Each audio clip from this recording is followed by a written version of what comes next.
Hello and welcome back to another EDH deck design. Today I'm going over my Mogis God of Slaughter Black-Red Punisher style deck. Punisher is actually my favorite archetype to play. Like, I'm a control player, but I enjoy, the most enjoyable games for me are actually Punisher, because every game is always going to be slightly different. And you're usually trying to manipulate the board position in some way and make it unfavorable for people in some interesting ways. My very first EDH deck was a mono-red Voltron, but my second and third were a blue-black Punisher-ish and a black-red Punisher and a blue-black Control.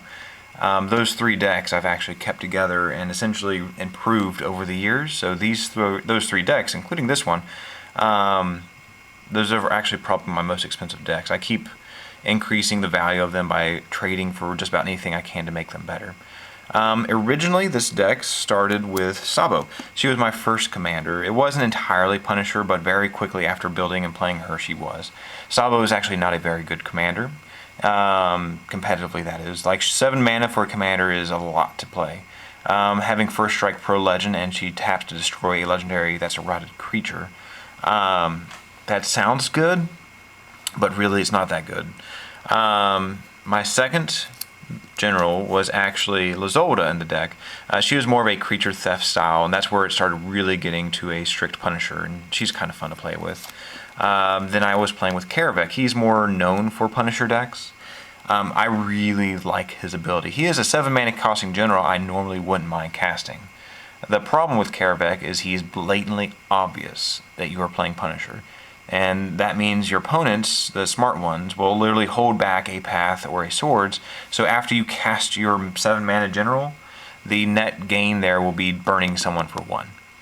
Past that, he's such a powerful thing that I wanted to put him main board, but the cost on him for what he does, and he does bring a bit of hate. I always want him to be a general of something, but it's just hard to do that when the group sees him and then they hate you out. While not quite for Punisher, Olivia is just really good for black and red control. She's probably the best Rakdos control general because she is a theft and can be removal, and she herself gets really big. But past that, we are now playing with Mogis. He is our new legendary enchantment god. I like things that are hard to deal with and hard to remove, so having an indestructible enchantment that may or may not be a creature sounds great. He also interacts with a few good cards in the deck. What he specifically does, he is 4 mana to a black-red for a 7/5 enchantment creature. He may not be a creature, although unless my total devotion is 7 or more. Devotion meaning the black and red mana symbols and the permanents I control have to add up to 7. For example, if I just have him and lands out, I only have 2 devotion, 1 black and 1 red.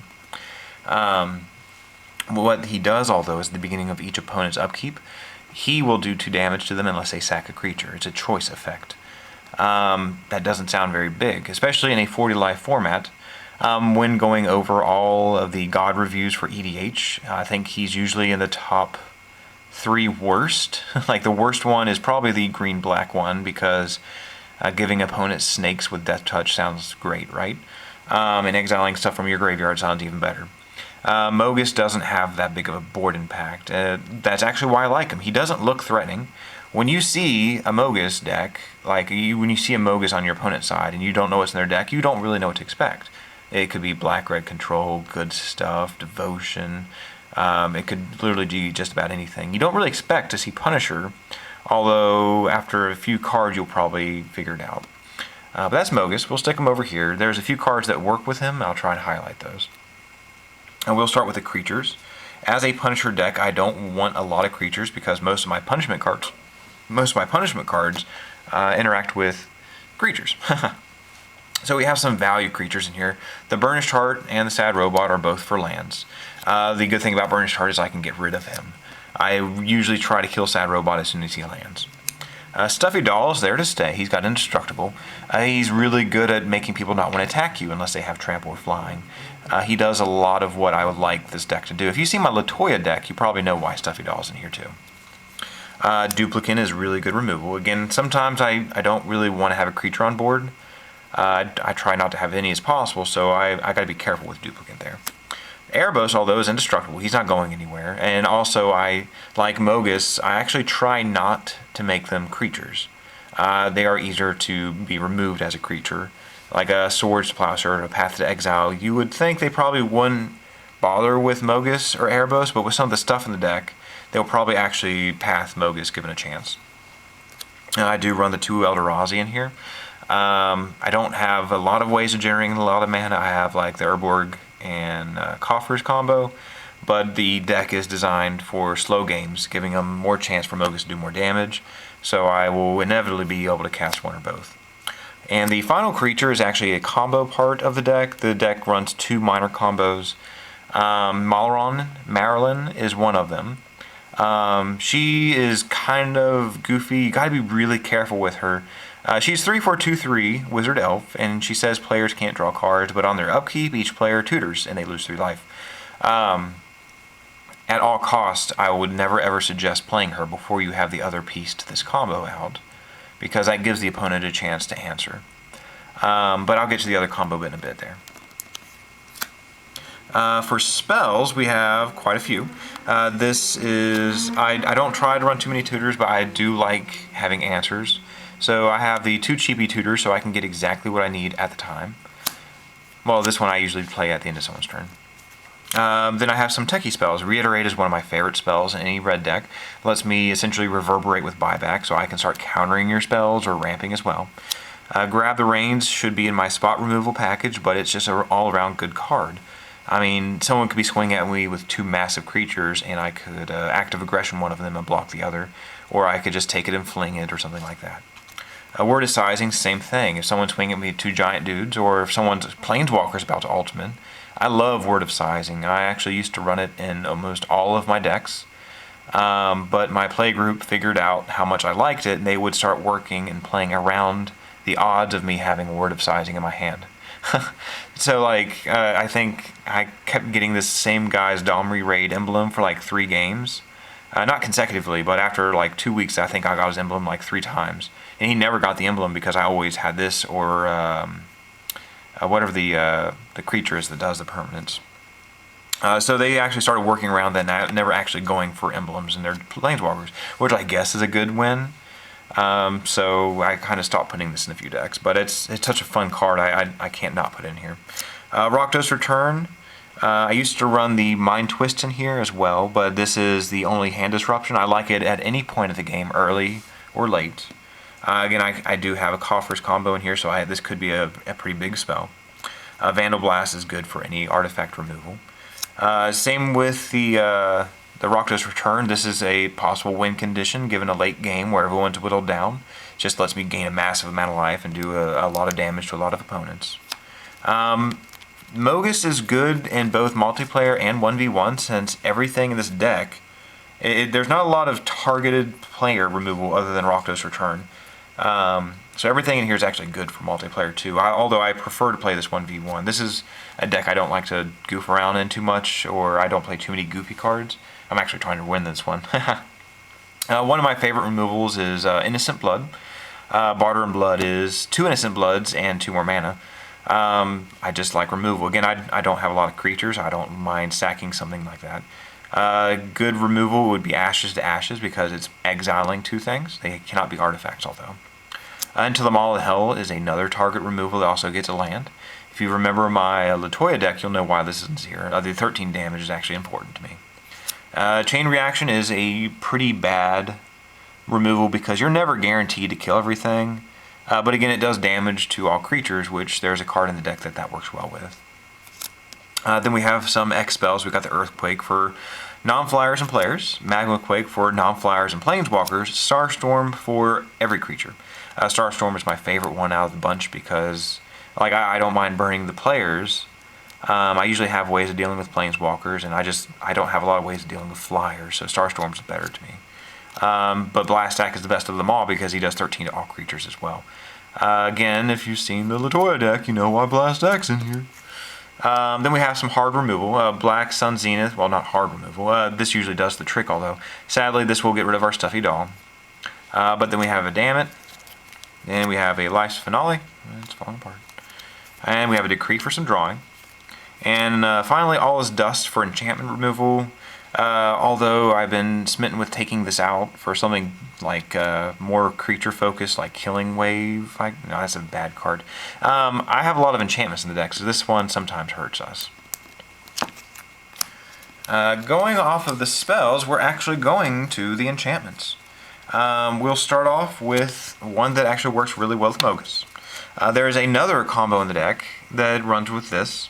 You probably know what it is if you've seen it. Bloodchief Ascension is kind of a common card you'll see with the other part. What it is a 1-mana enchantment. At the end of each end step, if an opponent lost 2 life, I put a counter on it. And if it has 3, it's considered active. And when it's active, if a card goes into an opponent's graveyard, I may have them lose 2 and I gain 2 life. Why this is really good with Mogis is because it gets turned on really quickly. A lot of players don't want to sacrifice their early mana creatures too fast, unless they're playing like Dervi. Then they don't have a lot of like repeatable things they can keep getting rid of. So this actually tends to turn on pretty quickly with Mogis, which is always good. I'm going to keep this over here for the talk. I like drawing, so we have to have the arena. Necropotence is a card that I usually get a lot of grief on, but in this deck I'm trying to win, so I don't really care. Tainted Aether is another permanent that is a creature hate card. I used to run a really fun Hunted Horror deck that just ran like ways of this and the other tainted thing that's coming up actually. Oh, right there actually. The Aether Flash. What this does is when a creature enters into play, its controller sacks a creature or a land, so they could sack the creature they just played, for example. So if you have copies of this out, it gets really goofy. This one, although, does 2 damage to a creature after it enters, so this could be like General Denial. The Abyss is probably the better version of Mogis because it's not a May ability. The player just has to sacrifice a non-artifact creature on their upkeep. And then Painful Quandary is more of a classic kind of Punisher style card where the opponent can discard or lose 5, or if they don't have anything to discard, they have to lose 5. I don't have a lot of creatures in the deck, so this is a really good win for board wiping anyone playing creatures. Mine are either dead before I cast this, or they're going to stick around. I just really like Burning Sands. It's really good for moving a lot of lands. I don't have a good way of ramping in the deck, but this is a really good way of kicking people back, so I do have a better board state. Stranglehold is sadly not foil, but this is really good for just stopping people from comboing on you. I mean, you can't... If I can't ramp too well, I like to try and copy their ramp, but I don't have a lot of copy in this deck. So the best I can do is stop them from at least tooth and nailing or doing something ridiculous like that. Vicious Shadows is another enchantment that can just outright win you the game if the opponents don't understand what it does. What it says is when a creature is put in a graveyard from play, like a token, I can sudden impact somebody. It doesn't even have to be the person who had the creature that died. It could be my creature that died. I can still sudden impact somebody. So if someone has a token army out, and I Wrath, or I board wipe, or someone board wipes, usually means I just win, because people don't tend to understand or recognize what this card does.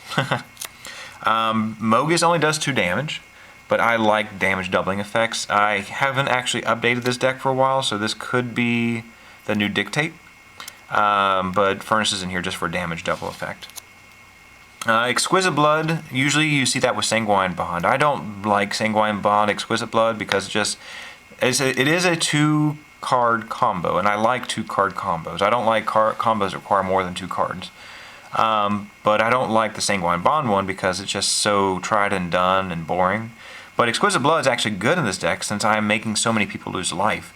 With Mogis especially, like just these 2 together mean every opponent that doesn't sack a creature, I start gaining 2 when they lose 2.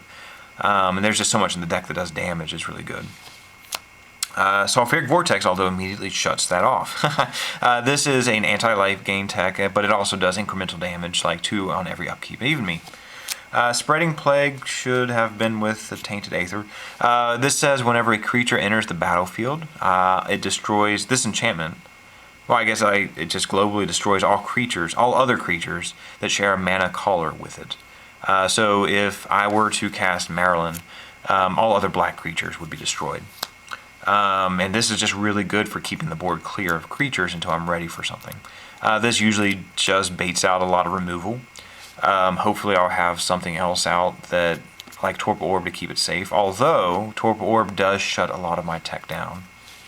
Repercussions is a goodie enchantment. This is the one I was talking about with Blasphemous Act and all those damage spells. This essentially means, well, any kind of damage done to a creature, even in combat, it just reflects straight up to the opponent's face. So it becomes pointless to block in combat unless someone has like a sword of something or other, or they're doing general damage.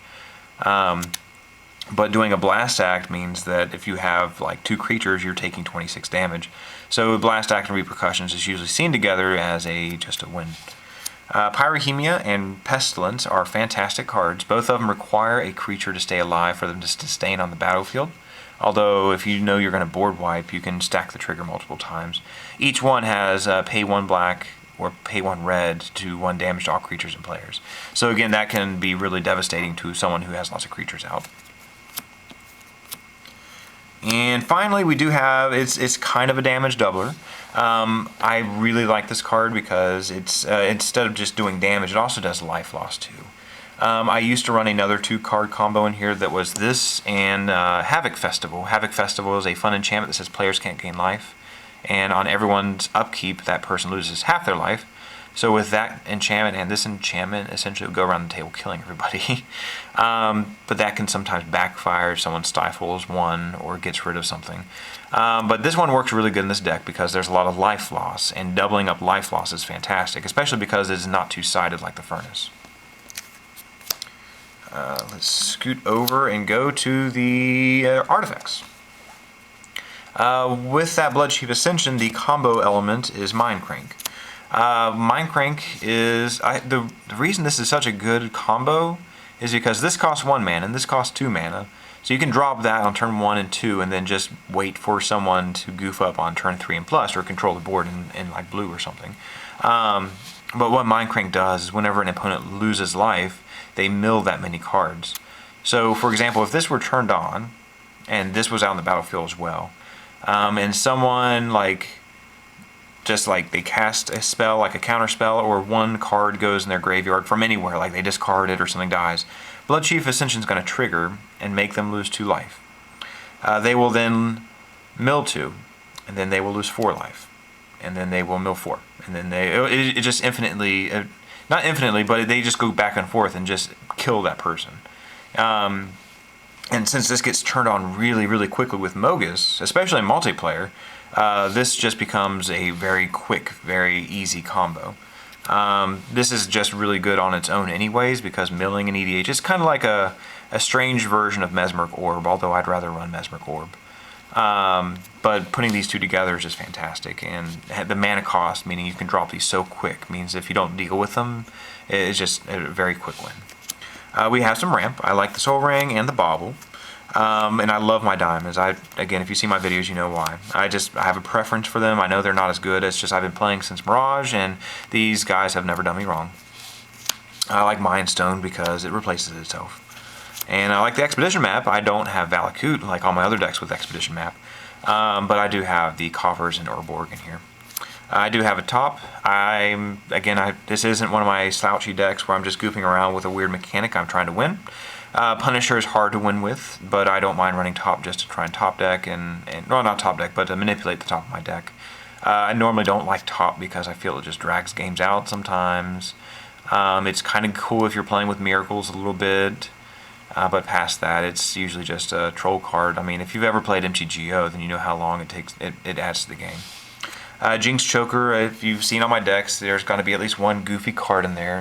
And this one was actually given to me. This particular one, I used to run this in a copy of this in my Zozu deck when I ran that. But this is the one that was actually a gift to me. So I had to find a place for it. And this one actually gets really funny, especially when you get damage doubling abilities out. It looks really passive when it starts, but all of a sudden it can start lava axing people in the face. Torpor Orb is in here to keep some of our stuff safe. I have to be really careful with it all though, because it does shut off a lot of my enchantments. The Tainted Aether, the Flash, a lot of things just get shut off with this. But in EDH, there's so much stuff and value cards that trigger when things enter the battlefield. Sometimes I need to have more of a... It becomes really situational per that game. Again, Scroll Rack's really good for controlling the top of our deck. And I do have a few walkers. I don't actually like Soren too much. He may not be in the deck too much longer because 6 mana, there's a lot I could be doing with 6 mana. But immediately setting an opponent's life to 10 And if I have Mogis out already, that's going to put them on a pretty tight clock if they don't have a board. Lily is, this used to be my favorite Lily, but I mean, everything she does is perfect. She makes everyone discard and the sacrifice. And since I have so much creature hate in this deck, it's very likely that I will ultimate her. I've done it quite a few times. This one, although, is sadly my favorite Lily because it replaces itself, and I like the ramp effect. The mana is really good. Karn is still in the deck as well. I have a hard time dealing with some enchantments, and I don't really want to all this dust if I can just get Karn out and remove the one that's causing the most problems. And past that, we are on to... Did I miss something here? Oh, the Stranglehold. I was looking at Malron, and I completely forgot about Stranglehold. The combo that goes with Malron, whatever, is Stranglehold. What happens here, again, this is just a 2-card combo. Again, I don't like combos that are 3 or more because they're harder to tutor up and harder to sustain. But I would, whenever this is in play, people can't search their decks, and when she's in play, people can't draw, but on their upkeep they search. So this essentially means opponents cannot draw or search their decks, and every upkeep they lose 3 life, while I can still tutor anything I want and still lose 3. Again, do not ever, if you're doing this, don't cast her until you have this one out. Even if you're going to cast her and you're going to go tutor this up, that's going to give the opponents a chance to do this. So unless you can, like, flash her out with Vidalcan Ori, don't do that. But that is the other combo in the deck. I only have 2 combos in this deck, the Blood Chief one and this one right here. This one's more interesting because it's just kind of funny to bleed everyone out, and it's an auto scoop, while usually someone will try to answer this one.